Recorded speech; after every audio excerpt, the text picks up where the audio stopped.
What is going on, y'all? Robert Sykes, KetoSavage.com, and I want to talk to you about this whole prep and my endeavors to be the leanest man alive. So maybe y'all haven't been following along on the prep, in which case this video is going to be a basic overview of what all took place and the DEXA results and the body fat measurements as it pertains to if I accomplish that goal of being the leanest man alive. I am a natural competitive bodybuilder. I've been following a strict ketogenic diet for the past 8 years or so.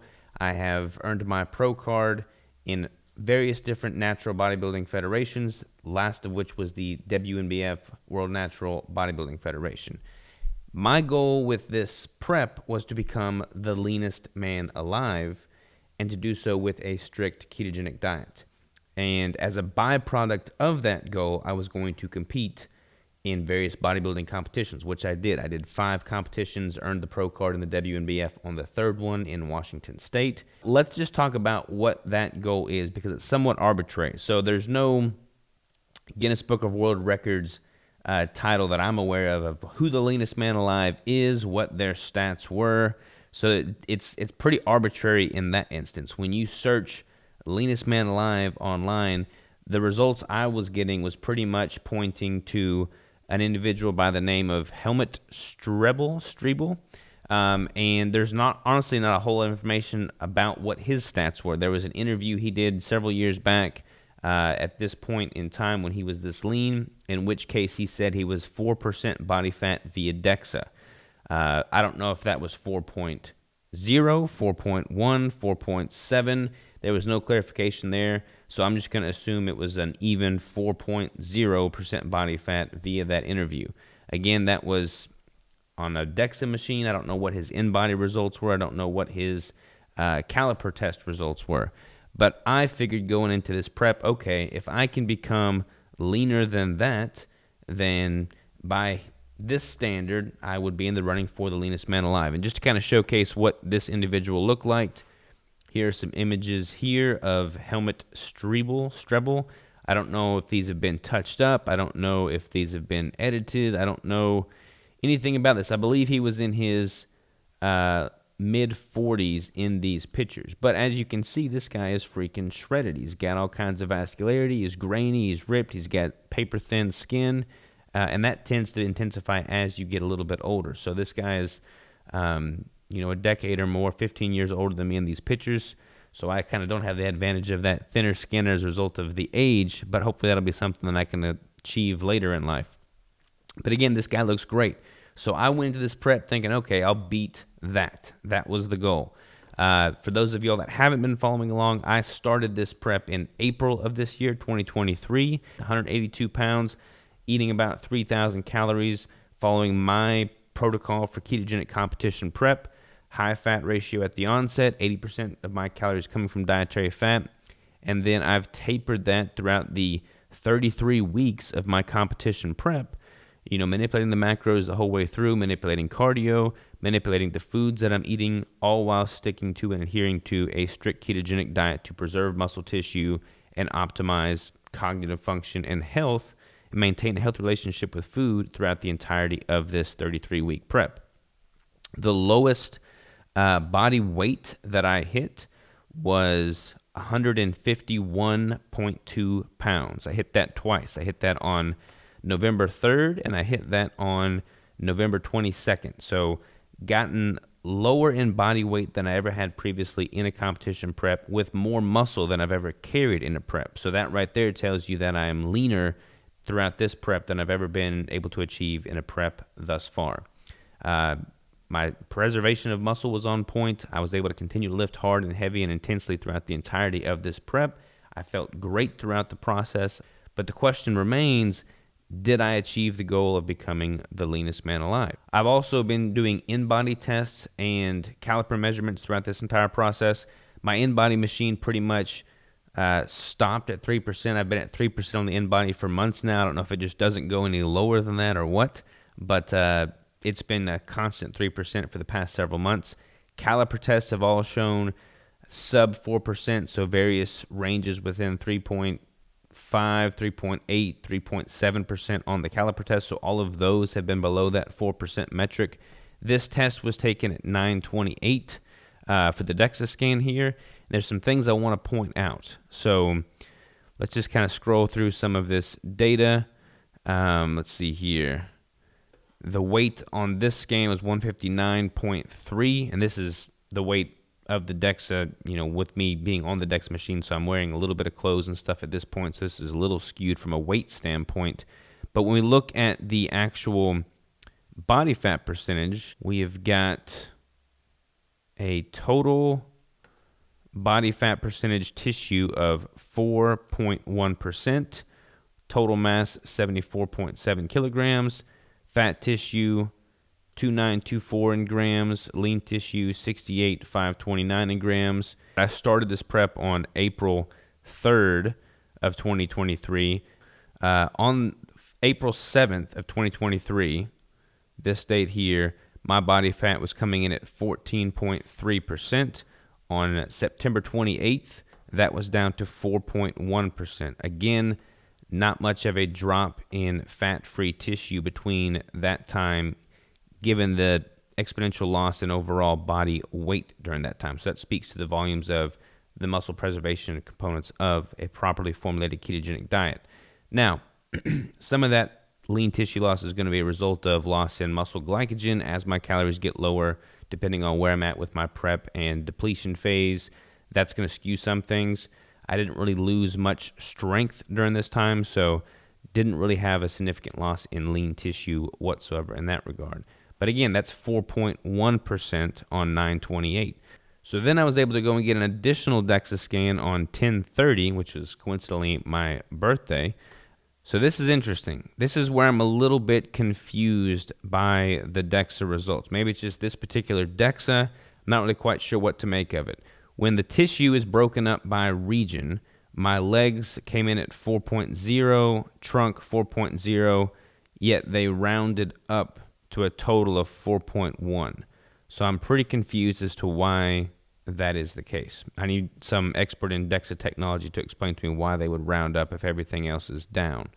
So that was a little bit frustrating. It's showing 4.1%, yet everything is down.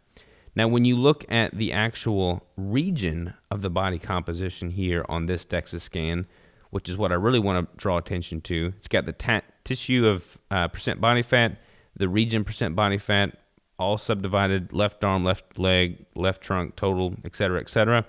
And you can see that the region is all 3.8, 3.8, 3.9, 3.9, yet they're again rounding up into some of these with regards to the tissue. So again, I'm confused as to why you would have a 3.8% region of body fat and the tissue would be an increase from that.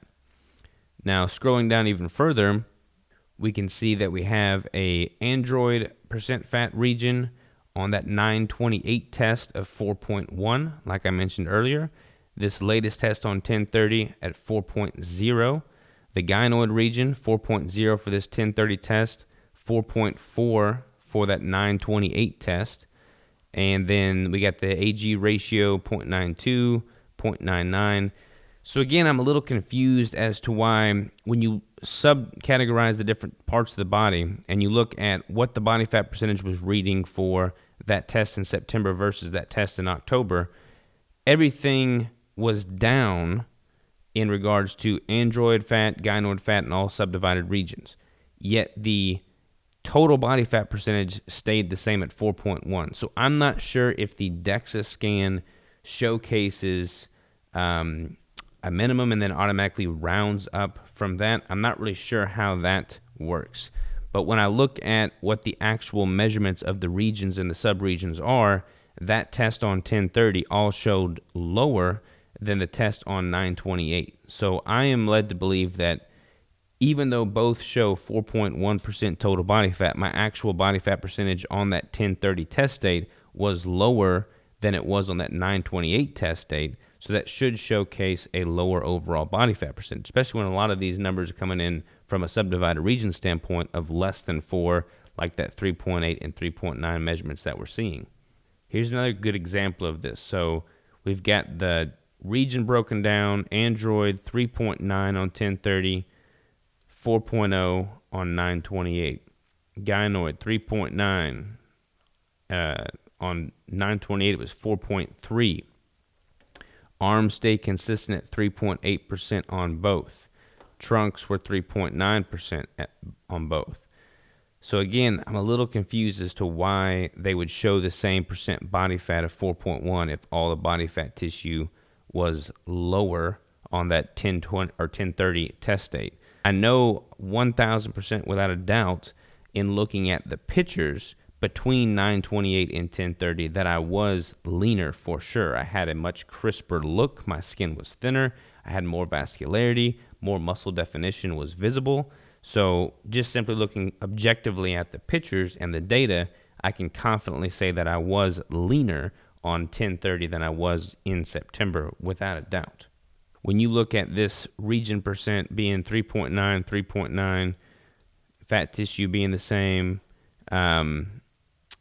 that some of that showcasing the same total percent tissue body fat is likely a result of this lean mass reduction between the two dates. However, that can likely be a result of the skewed fact that I was in a depletion week during that week of the 1030 test.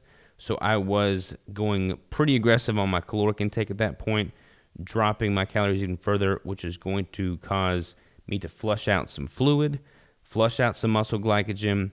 That's going to register a drop in lean tissue on a DEXA scan. Whereas in reality, I didn't likely lose any lean tissue during that period, but because that was a depletion week and had lower muscle glycogen that week, that is going to showcase as a lower lean mass marker on a DEXA scan. So that is probably why there is that discrepancy there. But again, I was leaner, so I would have hoped to have seen a drop in total body fat percentage reflected on the DEXA results. So a little bit of a skewed data point there with regards to the fluctuations in muscle glycogen being a depletion week. So that test on 1030 on my birthday, that was the leanest I had gotten at that point from a DEXA standpoint. Now, let's just go to my spreadsheet here. So 1030 saw me at a body weight of 153 pounds. And at that point, I was consuming, or the week prior, I was, like I said, doing that depletion week. So I was only consuming about 1,625 calories throughout most of the days that week. So that's going to result in that drop in muscle glycogen because of that depletion phase. I started bumping calories up a little bit during the actual week of the DEXA, but I got that test on Monday. So none of that was reflected on the DEXA scan because all that depletion period took place beforehand. Now, I was able to schedule another DEXA scan for the week of 11:30, in which I weighed 154.5. But at that point, I had already started my reverse diet. My last show took place on 11/19. So after that show had taken place, I started to increase overall calories and go into a reverse diet phase. So I didn't know if that was going to result in enough of an increase in body fat that it would show a higher body fat on the DEXA, or if in that short period of time post final show, eating more food would simply result in a higher muscle glycogen content, which would result in greater lean mass, which would then show a lower body fat percentage on the DEXA. So I was able to get that last DEXA scan in, which is what we're looking at here. If you scroll down on this one, this shows a body fat percentage of, again, same kind of issue here. It shows 4.0 for the legs, 4.0 for the trunk, but then it rounds up to 4.1 for the totals. Now, when we look at the regions here, these are 3.8, 3.8, 3.9, 3.9. So again, all sub 4% body fat, which is great. And then if we look at the lean tissue, kind of comparing these different dates, we'll see that now that I have been increasing calories with this reverse diet having started, again, all the tissues and body fat showed 4.1% across the board on all three, but my lean tissue now is bumping up on this 11:30 test date because I am increasing the food in this reverse diet. So that lean tissue is a result of increased muscle glycogen from eating more is now showing and being reflected in the DEXA scan, which is what we want. But that pretty much showcases all of the DEXA information that I have. Again, all of the in-body, so bioelectrical impedance scans, and all of the caliper tests show measurements below 4% consistently and have done so for the past several months. But DEXAs are considered the gold standard in the space, so I wanted to showcase this as well. So this is my Heads Up Health dashboard that shows my weight and body fat trend over the entirety of this year.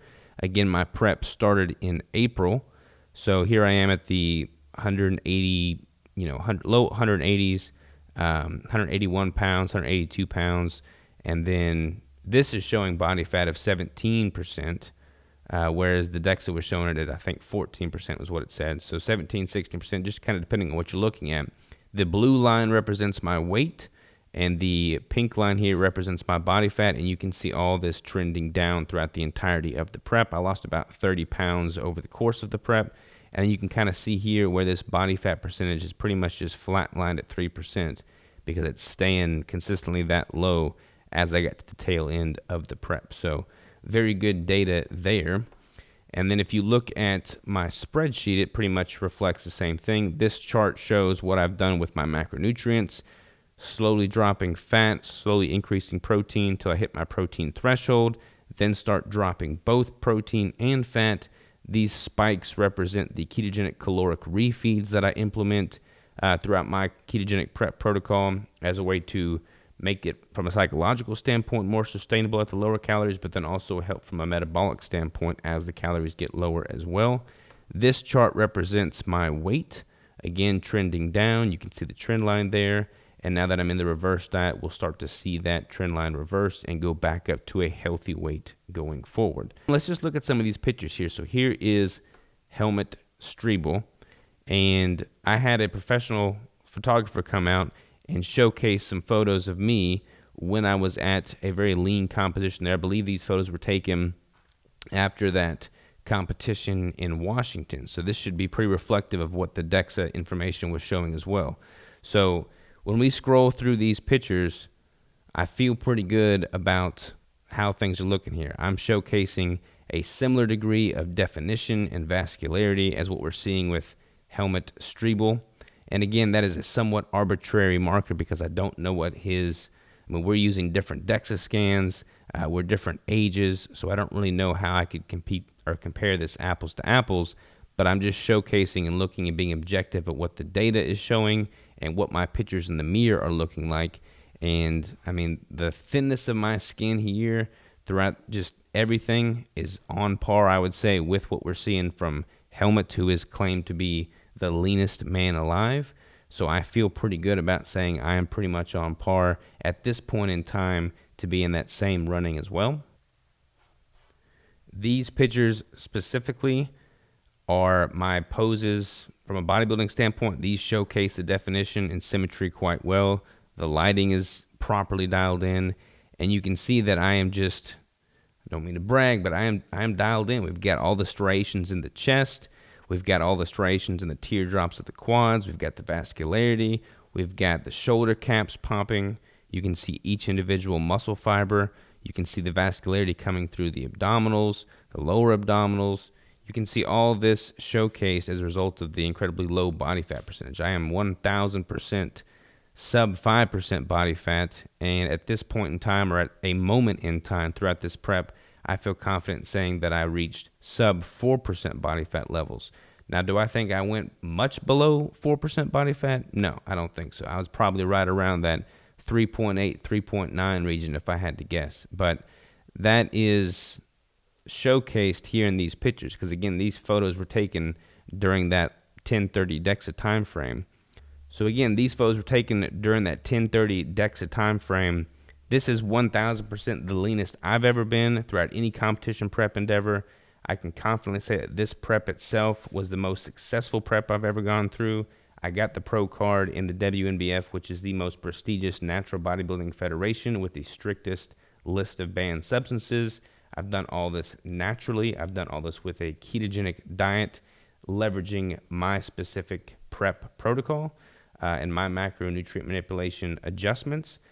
I feel very good about this. I'm at peace with the fact that the DEXA didn't show sub 4% body fat. When I look at the data, many of the regions were down sub 4%. So I'm assuming that's some type of rounding error or something of that nature. But again, when I look at what my pictures are showcasing, when I look at how I felt, when I look at how I performed throughout the entirety of this prep, I feel very great about it all.